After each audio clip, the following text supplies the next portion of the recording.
कुंभ मेला भारत का प्राचीन पर्व है। निस्संदेह इन मेलों में पृथ्वी पर होने वाले सबसे विशाल मानव समागमों को देखने का अवसर प्राप्त होता है। कुंभ महापर्व को 2017 में यूनेस्को की अमूर्त विश्व विरासत सूची में अंकित किया गया था। यह मेले भारत की पवित्र नदियों के तट पर बसे हुए 4 प्राचीन नगरों में बारी बारी से आयोजित किए जाते हैं। यह नगर सहस्राब्दियों से मानव मात्र के विकास का केंद्र रहे हैं।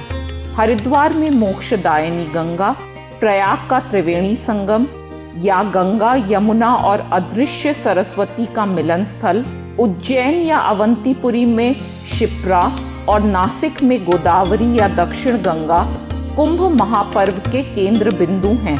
कुंभ मेले का पवित्र उत्सव भारत के सनातन धर्म, आध्यात्मिकता, विविधता से परिपूर्ण संस्कृति और संपूर्ण ब्रह्मांड के कल्याण का प्रतीक है। कुंभ मेले की उत्पत्ति और इतिहास व्यापक चर्चा एवं शोध का विषय रहा है। कुंभ शब्द का अर्थ घड़ा या कलश है और इसका उल्लेख वैदिक संहिताओं में इस संदर्भ में मिलता है। पारंपरिक रूप से कुछ विद्वानों ने मेलों की प्राचीनता को वैदिक ऋचाओं से जोड़ने का प्रयत्न किया है, परंतु यह तर्क संगत प्रतीत नहीं होता है। इतिहास पुराण परंपरा के अनुसार कुंभ मेले की उत्पत्ति को समुद्र मंथन की प्रसिद्ध पुराकथा से भी जोड़ा जाता है। अनादिकाल में देवताओं और असुरों ने अमरत्व प्राप्त करने हेतु अति आवश्यक दिव्य अमृत के लिए समुद्र मंथन किया। समुद्र से हलाहल या घातक विष तथा असंख्य रत्न निकले। अंततः दिव्य चिकित्सक धन्वंतरी अमृत कुंभ लेकर उत्पन्न हुए। देवताओं तथा असुरों में अमृत के कुंभ पर नियंत्रण पाने के लिए युद्ध छिड़ गया। ऐसा माना जाता है कि जब वे लड़ रहे थे तब अमृत की कुछ बूंदें हरिद्वार, प्रयाग, उज्जैन और नासिक पर गिर गई थीं। इसलिए आज भी इन दिव्य तीर्थों पर कुंभ मेले का आयोजन किया जाता है और भक्तगण इस अमृतमयी पवित्र जल में डुबकी लगाते हैं। ऐतिहासिक रूप से कुछ विद्वानों का मत है कि 643 सीई के माघ महीने में प्रयाग के राजा हर्षवर्धन द्वारा आयोजित सभा, जिसमें चीनी विद्वान हुएनसांग ने भाग लिया था, कुंभ मेले का संदर्भ हो सकता है। परंपरा के अनुसार प्रयाग में कुंभ मेले के आयोजन का श्रेय आदि शंकराचार्य जी को भी दिया जाता है। इन दोनों तथ्यों से आधुनिक विद्वान सहमत नहीं हैं। कुछ प्रमुख विद्वान लिखित साक्ष्यों के आधार पर इस निष्कर्ष पर पहुंचे हैं कि संभवतः कुंभ मेले का प्रारंभ 12वीं शताब्दी के पश्चात हुआ था और हरिद्वार में आयोजित होने वाला कुंभ मेला प्रयागराज में आयोजित होने वाले कुंभ मेले से अधिक प्राचीन प्रतीत होता है।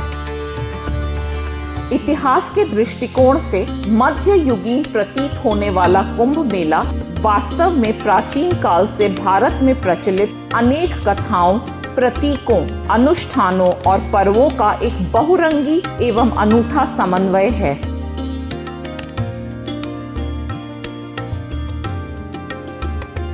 कुंभ मेले का स्थान, तिथि और समय निर्धारित करने की वर्तमान परंपराएं बृहस्पति, सूर्य और चंद्रमा की खगोलीय युति पर आधारित हैं।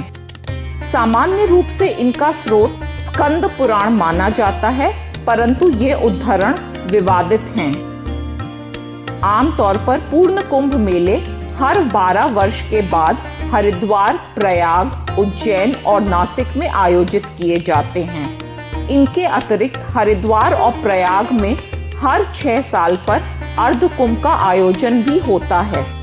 कुछ मतों के अनुसार प्रयाग में हर 144 वर्षों के बाद 12 पूर्ण कुंभों का चक्र पूरा होने के पश्चात एक महाकुंभ का आयोजन होता है। यहाँ पर यह कहना आवश्यक है कि खगोलीय एवं प्रचलित प्रणालियों के जटिल पारस्परिक संबंधों के कारण पूर्व कथित क्रम के अनेक अपवाद प्राप्त होते रहे हैं।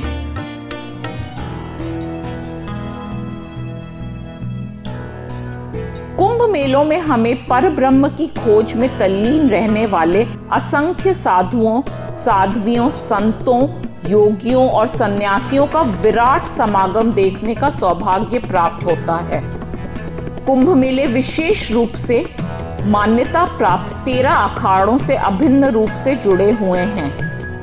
इन 13 अखाड़ों में 7 शैव अखाड़े, 3 वैष्णव अखाड़े, 2 उदासीन अखाड़े और 1 सिख अखाड़ा सम्मिलित है। यह अखाड़े आध्यात्मिक शक्तियों एवं अस्त्र शस्त्र से सुसज्जित साधुओं और सन्यासियों के चिरकालीन समूह हैं और इन्होंने भारत की सांस्कृतिक विरासत और सनातन धर्म को संरक्षित करने में महत्वपूर्ण भूमिका निभाई है।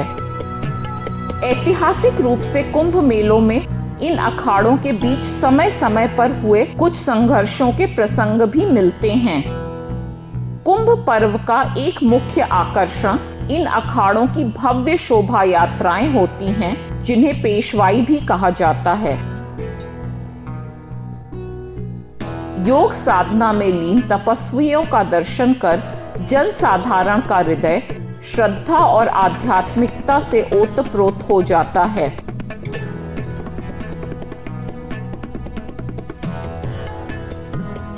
स्नान, दान और तप न केवल कुंभ यात्रा के वरन हर तीर्थ यात्रा के आधार बिंदु हैं। शुभ तिथियों पर आयोजित शाही स्नान का अखाड़ों एवं जन साधारण के लिए विशेष महत्व है। दान सनातन संस्कृति की आधारशिला है और ब्रह्मांड के साथ हमारी एकता का प्रतीक है। कोई भी तीर्थ यात्रा तपस्या के बिना पूरी नहीं होती है।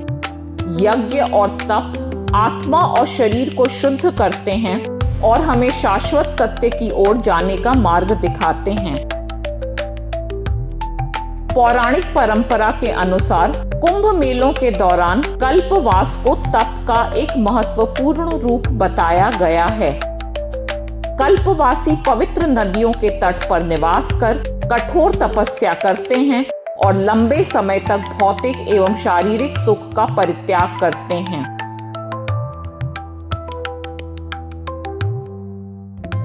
कुंभ मेला एक ऐसा अद्भुत महापर्व है जो जल और जीवन के प्रवाह से संबंध रखता है और मानव मात्र द्वारा बनाई गई सभी कृत्रिम सीमाओं के परे है। इसे भारत का राष्ट्रीय पर्व कहना कदाचित उचित ही होगा, क्योंकि यह प्रकृति, हमारे देश के समस्त नागरिकों और संपूर्ण मानवता के साथ एकता का सूत्रपात करते हुए हमें अतीत और भविष्य दोनों से ही जोड़ता है। कुंभ मेलों के लिए विशेष रूप से बसाए गए विशाल परंतु अस्थायी नगर हमें जीवन की नित्य अनित्यता का स्मरण कराते हैं। शास्त्रों के अनुसार पवित्र जल में डुबकी लगाना केवल एक शारीरिक कार्य नहीं है, अपितु एक आध्यात्मिक कर्म है जो हमें अपने शरीर के भीतर स्थित अपनी अमर आत्मा या यूं कहें कि जीवन के अमृत तत्व की खोज करने के लिए प्रेरित करता है। यह देह स्वयं एक कुंभ है और हमारा कर्तव्य है कि हम अपने यज्ञ, कर्म और तप से अपने तन और मन को शुद्ध करें। अलविदा लेने के पहले हम आपसे जल के बारे में 2 शब्द कहना चाहते हैं। अर्वाचीन काल से ही हमारे शास्त्रों ने जल को जीवन माना है। यदि हम शुद्ध जीवन रूपी जल को अशुद्ध यानी प्रदूषित कर देंगे तो जीवन का अस्तित्व ही नहीं रह सकेगा। तीर्थ यात्रा पर निकलने वाले हर भक्त का धार्मिक दायित्व है कि वह अपनी यात्रा के दौरान जीवन को पोषित करने वाली प्रकृति पर पड़े अपने पदचिन्हों के प्रति सचेत रहे। तीर्थ यात्रा अवश्य करें, पर्व अवश्य मनाएं, परंतु मार्ग और लक्ष्य से अपनी दृष्टि न हटाएं। ओम शांति शांति शांति ही।